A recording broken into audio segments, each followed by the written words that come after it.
On July 14th, 1789, a rebellious mob assaulted the Bastille prison in Paris, a tangible symbol of the oppression enacted by the French monarchy over its subjects. This event is considered as the beginning of one of the most momentous upheavals in modern history, the French Revolution. Some 4 years later, that same prison had played host to some rather colourful characters, including a dissolute cardinal and a charlatan count. They had played important roles in a complex scam which involved forged letters, midnight encounters in the gardens of Versailles, obscure prophecies, and more than 600 precious gems worth millions. This swindle would spark a nationwide scandal destined to overwhelm the monarchy itself in a period of turmoil and societal tensions. This is the story of the affair of the diamond necklace and of how it precipitated the downfall of a queen.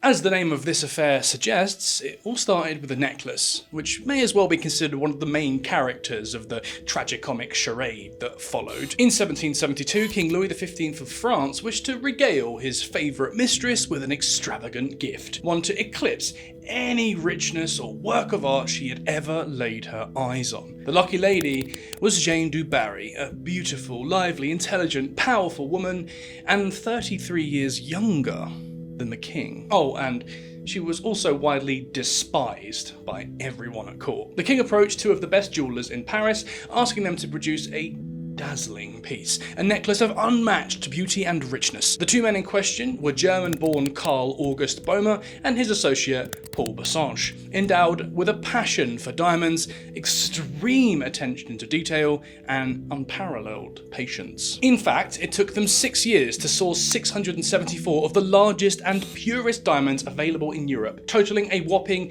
2,842 carats. It must have been one of the highest accomplishments in their craft. Or maybe not. According to the auction house at Barnaby's, the result was not the most beautiful piece of jewellery in history, but definitely the richest in diamonds. We should point out that Boehmer and Bassange acquired the diamonds and assembled the necklace at their own expense. When the masterpiece was completed in 1778, they calculated the right price tag to recoup their expenses and, make a profit. It was an eye-watering 1.8 million livres. In 2024 money, this would be equivalent to £17.4 million or $23 million. But the comparable value back in the 18th century might have been much more. According to the UK's National Archives, that amount of money could have bought 7,357 horses back in the 1770s, more than enough to raise 6 cavalry regiments. So Boehmer and Bassange had poured their energies and finances into the masterful necklace. But there was a problem. Their client, King Louis XV, had died back in 1774, succeeded to the throne by his grandson Louis XVI. The jewellers may have hoped that Madame du Barry would buy the necklace after all. But their hopes were immediately quashed by the new king and his wife, Queen Marie Antoinette, who had the powerful mistress exiled to a convent. The desperate craftsmen tried to sell their necklace to other European courts, but even Russian Tsarina Catherine the Great found it too expensive. As pointed out again by Barnaby's, to make matters worse, the piece of jewellery was not particularly beautiful. Okay, the auctioneers don't need to rub it in. The necklace was rich, ostentatious, dazzling, but was essentially an eyesore. We get it. Nonetheless, it would have made for a great investment and was bound to attract many eyeballs. Eventually, it did attract the most obvious pair of eyeballs, that King Louis XVI. At the end of October 1781, the monarch was ecstatic as Marie Antoinette had just given birth to a male heir to the throne. The necklace would have made for a great gift for the new mother. Besides, Marie Antoinette appeared as the perfect client for the extravagant jewellery. As a daughter of the Habsburg emperors, the young Archduchess of Austria had been married off to the young, inexperienced, and awkward Prince Louis for political and diplomatic reasons. The marriage had not been a happy one at the beginning, what a surprise, and thus the young princess, later queen, tried to escape the stifling life at the court of Versailles by retreating to her small, private palace the Trianon. In the privacy of her retreat, the Queen indulged in parties with her close friends, and on one confirmed affair with Swedish diplomat Count Fersen. Marie Antoinette also kept boredom at bay by buying expensive clothes and jewels,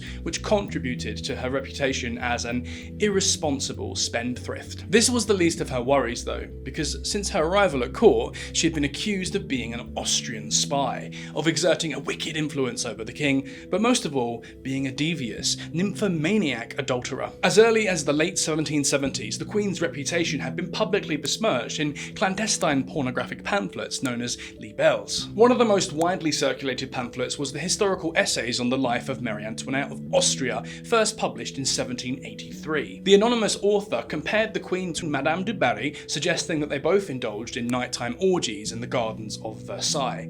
Debauchery and agitation of passions were observed in Marie Antoinette's life. Men, women, everything was as she liked. She was satisfied with everything. Her clumsiness, as well as her careless mistakes, involuntarily gave her behaviour the publicity du Barry saw. These two famous women were much alike when it came to misleading and degrading the one they owed respect to. Until his death, du Barry fooled Louis XV. She would sleep with any valet, as well as with courtiers, and Marie Antoinette also was unfaithful to Louis XVI and fooled him too. Beaumont and Bassange may have heard those slanderous rumours as well, and probably expected the Queen to be as spoiled and as hungry for bling as du Barry. But when Louis XVI offered the diamond necklace as a gift, she flatly refused it. According to historian Simon Shamer, this refusal shattered Beaumont's hopes, leaving him a quivering mess. Sobbing his eyes out, yelling, swooning and threatening to do away with himself unless the Queen took the necklace off his hands. Marie Antoinette was more pragmatic and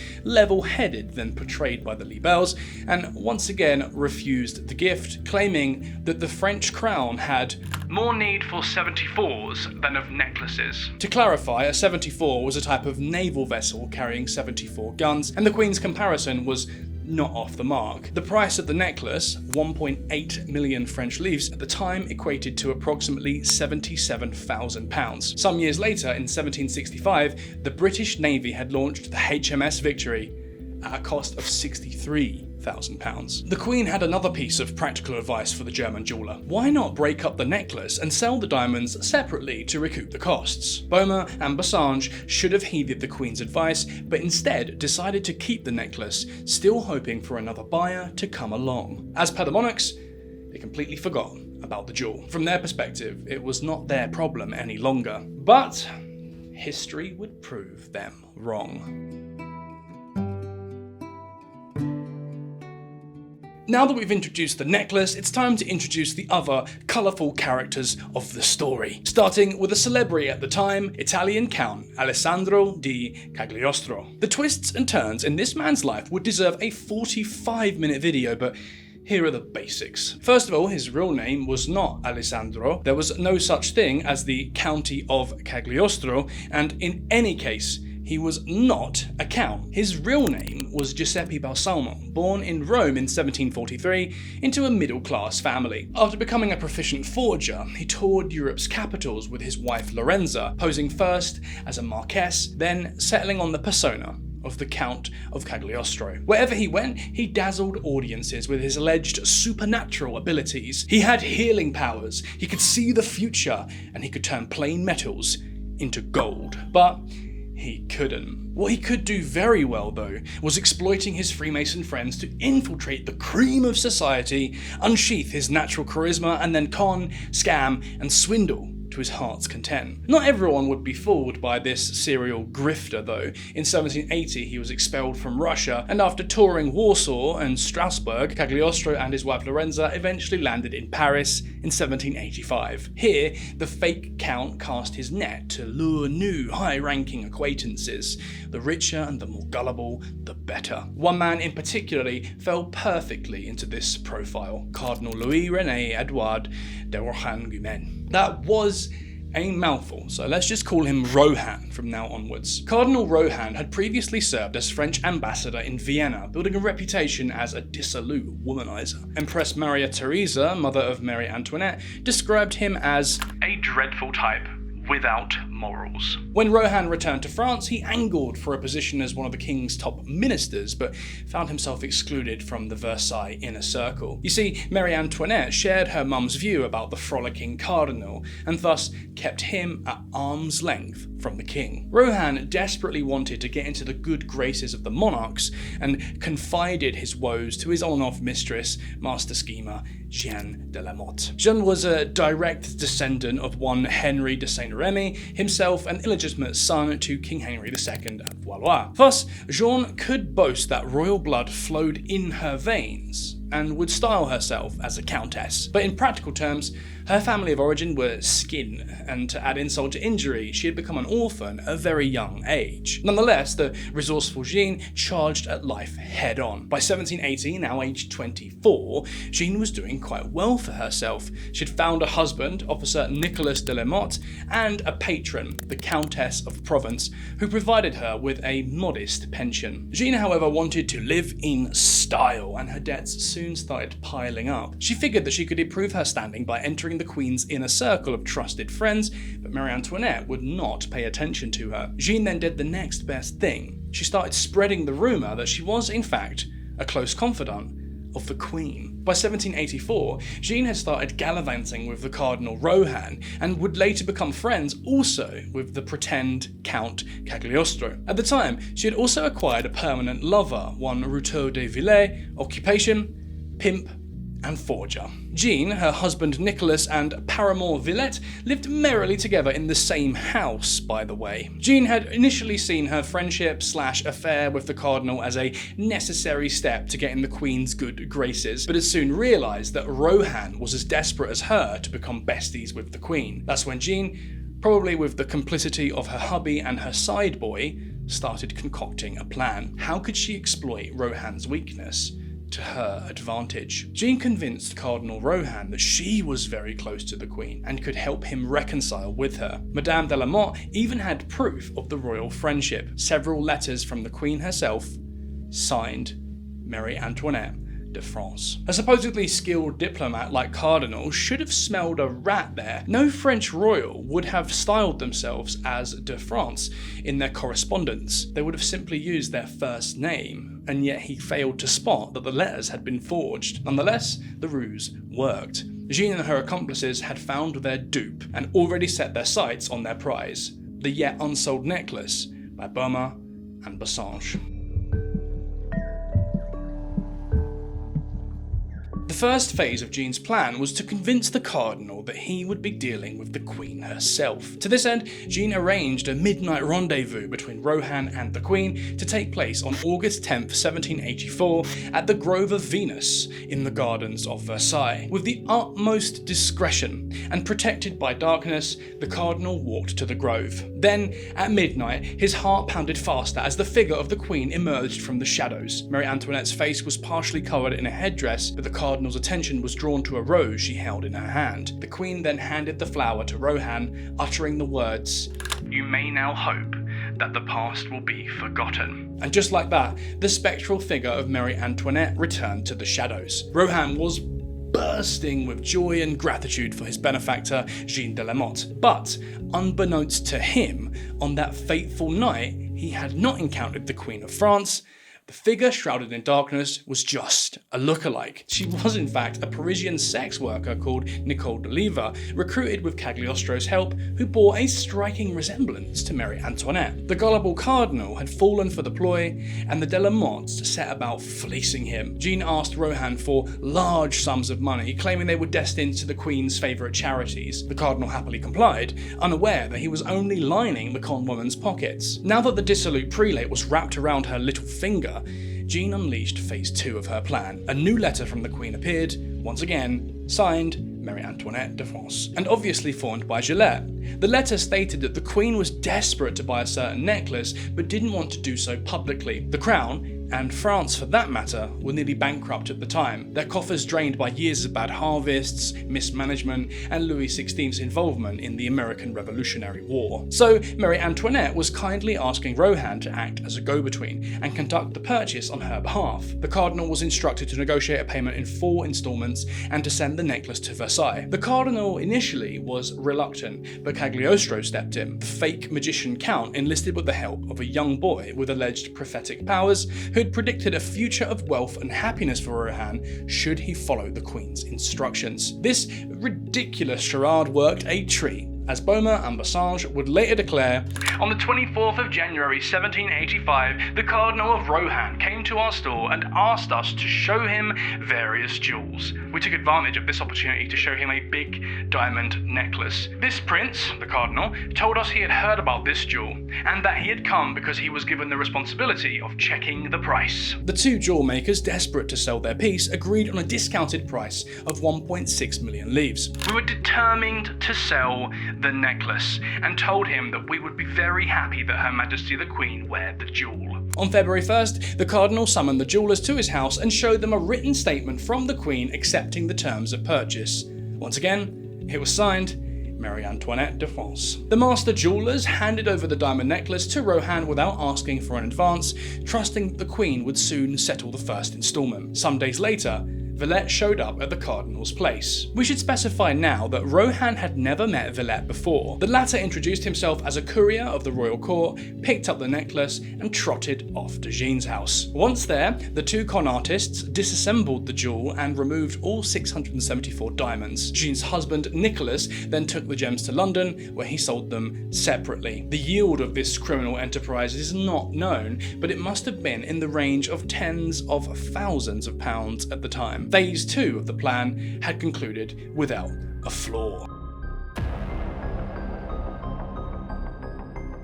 The team of scammers committed a fatal mistake, however. They had the diamonds and they had the cash. It would have been the right time to fornicate off somewhere else, but instead they stayed in Paris. In July, Beaumont was growing impatient as he was yet to receive the first instalment of 400,000 livres. On the 12th, he sent a letter to the Queen asking if Her Majesty was happy with her new necklace. Marie Antoinette was confused and irritated by the note. What was he talking about? She didn't inquire further, however, and simply burned the letter. On August 5th, 1785, Beaumont was becoming irritated and approached Madame Campan, the lady's maid working for the Queen. The jeweller asked if Marie Antoinette had received his letter, to which Campan replied that yes, she had, and that she had burnt it. Beaumont flew into a rage and screamed, "The Queen knows she has money to pay me." The lady's maid asked for explanations, to which Beaumont showed her the letters bearing the Queen's signature. Madame Campan recognised them as being forged and took the missives to the monarchs. On August 15th, a furious King Louis XVI summoned Cardinal Rohan for what promised to be a heated tete-a-tete. A flustered cardinal rushed to meet his monarch and was asked to explain himself. More importantly, to explain where the necklace was. Rohan replied that, to his knowledge, a courier had delivered the jewel to the Queen. As the king made it clear that no, his wife had no interest in that expensive eyesore, the cardinal suddenly and finally realised that he had been played like a fiddle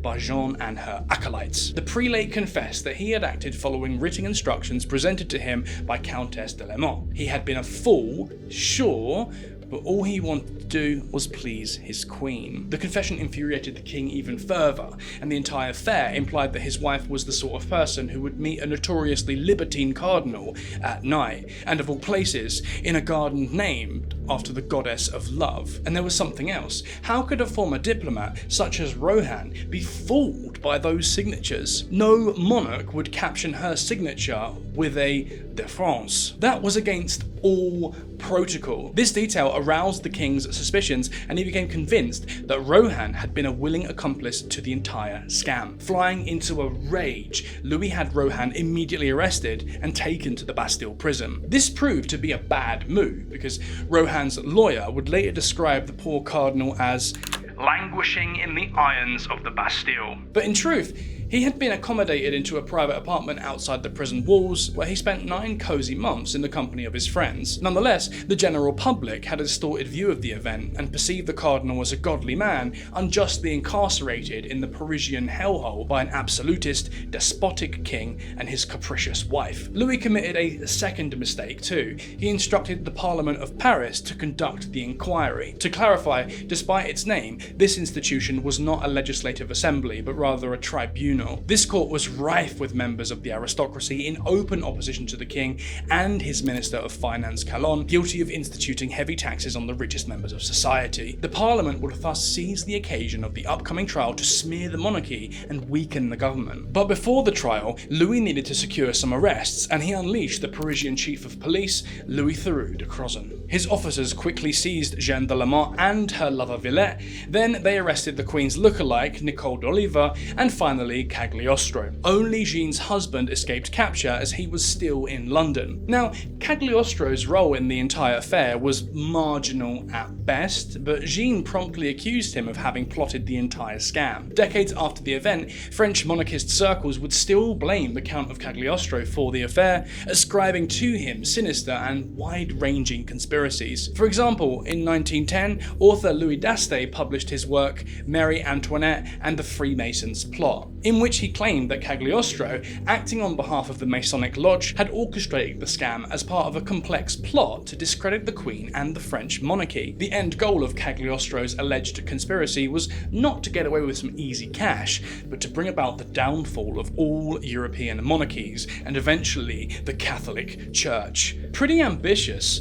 But why would Cagliostro and the Freemasons take such a burdensome endeavour? Well, isn't it obvious? To avenge the death of Jacques de Molay, Grand Master of the Knights Templar, executed in 1314 by French King Philip IV. Without going into much detail, Daste's wild conspiracy theory also involves the Illuminati of Bavaria and that old chestnut, a Jewish plot to establish a new world order. No mention of reptilian overlords, however. Even back in 1785, some writers with too much fantasy and too much time on their hands put their wild speculations to paper. Details were leaked of the cardinal's rendezvous with the fake queen in the Grove of Venus, which led to a flurry of new libelles accusing Marie Antoinette of having a tryst with Rohan. Rumours spread around Paris, cementing the Queen's reputation as a promiscuous and spoiled spendthrift. Despite Marie Antoinette's tangential involvement, public opinion considered her the sole responsible for the entire diamond necklace scandal.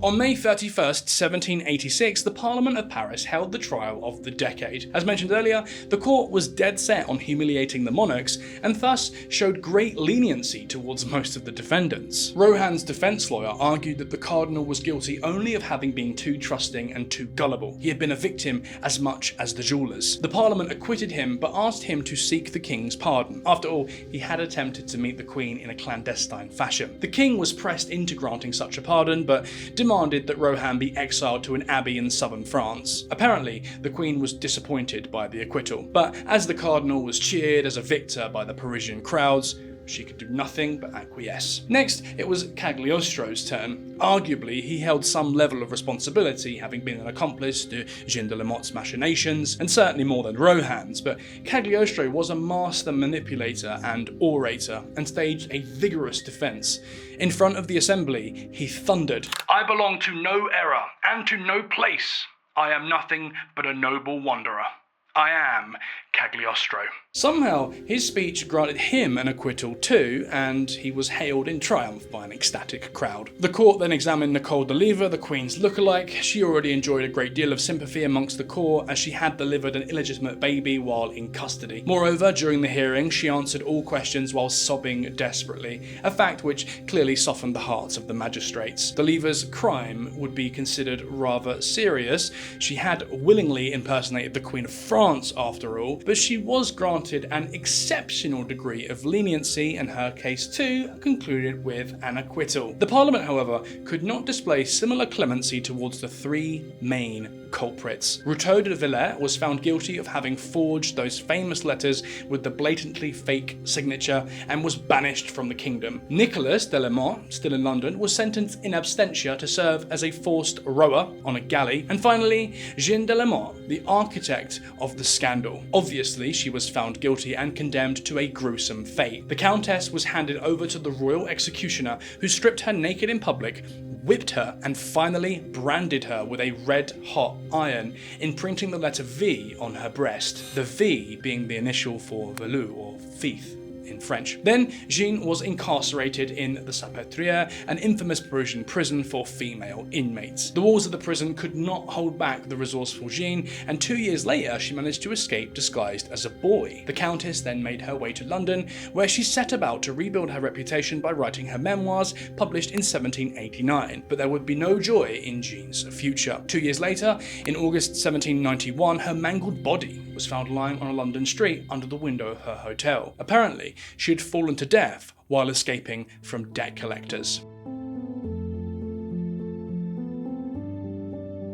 On a material level, the ultimate victims of the affair of the necklace had been the two jewellers, Beaumont and Boursange. As a part of his verdict, Cardinal Rohan was ordered to pay the two jewellers the full price of the diamond necklace. Rohan could not but agree, and committed to pay annual instalments of 300,000 livres. Rohan would collect the necessary funds from the income of Saint Vaast, an abbey in Arras, northern France. The cardinal had previously served as its abbot, but it was not clear why and how he could use the abbey's riches for personal reasons. In any case, it appears that Rohan only managed to pay 2 instalments before the French Revolution broke out. The revolutionary government confiscated all church property, thus preventing the cardinal from honouring his debt. It seems like that poor pair, Beaumont and Boursange, just couldn't catch a break. The two plunged into extreme poverty. Beaumont even suffered from an unspecified mental illness. The German-born jeweller was interned at a mental institution near Milan in the early 1790s, and later died in Stuttgart in 1795. His associate Boursange fled to Dresden to escape the revolution, but later returned to Paris, where he died in 1812. Apparently, the jeweller's descendants continued to sue the cardinal and then his own heirs in a fruitless attempt to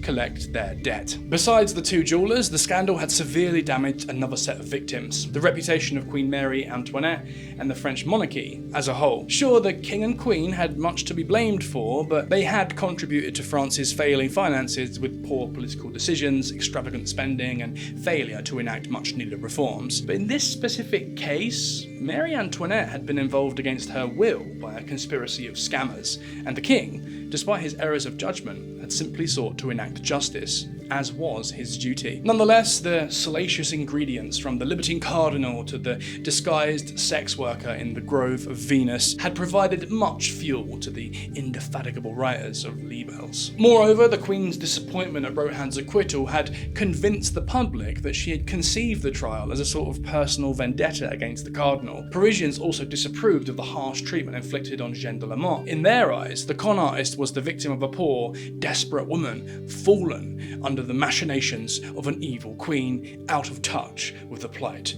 of the have-nots. In the years following the scandal, Marie Antoinette's already shaky popularity continued to wane, and she avoided appearing in public. By 1789, when the French Revolution erupted, the Queen had become a scapegoat, the embodiment of a dysfunctional old regime ready to be dismantled. The scandal of the necklace was not the direct cause of the momentous event, and far from it. The revolution would have happened anyway, but it had contributed to eroding the shaky pedestal on which the French monarchy was already desperately clinging to. In the words of the German poet and scholar Johann Wolfgang van Goethe, the intrigue had destroyed the royal dignity. Thus, the story of the necklace shaped the immediate preface to the revolution. It was its foundation. The Queen, closely tied to that fatal affair, lost her dignity, her reputation. She lost, in the minds of her people, that moral standing which made her an intangible figure. On October 16th, 1793, around midday, Marie Antoinette stepped onto a scaffold, erected in Place de la Révolution in January. The National Convention of Revolutionary France had found her husband Louis guilty of high treason, ordering his execution. The delicate neck of the former queen, one that had almost worn a necklace made of 674 diamonds, was cut clean by the blade or the guillotine.